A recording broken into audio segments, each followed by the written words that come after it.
விவசாயிகள், பெண்கள், மாணவர்களுக்கு எந்த சிறப்பு திட்டங்களும் இந்த பட்ஜெட்டில் இல்லை என மக்களவை உறுப்பினர் ஜோதிமணி விமர்சித்துள்ளார்.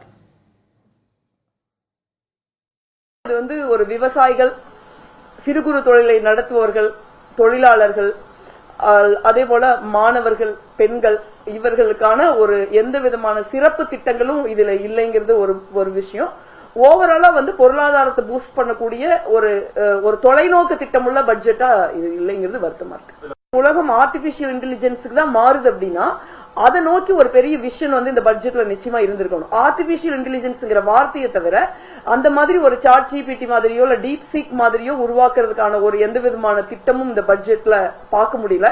அது எனக்கு பெரிய ஒரு ஏமாற்றமா இருந்தது. உலகமே ஒரு புரட்டி போடக்கூடிய ஒரு நிகழ்வு அமெரிக்காவிலையும் சீனாலையும் நடந்துகிட்டு இருக்கிறப்ப அது பற்றி ஒரு பார்வையே நம்ம இல்லாம இருக்கிறதுங்கிறது ஒரு சரியான முடிவல்ல. அதுதான் இந்த பட்ஜெட்ல நம்ம விஷன் இல்லைன்னு சொல்றதுக்கு அதான் காரணம்.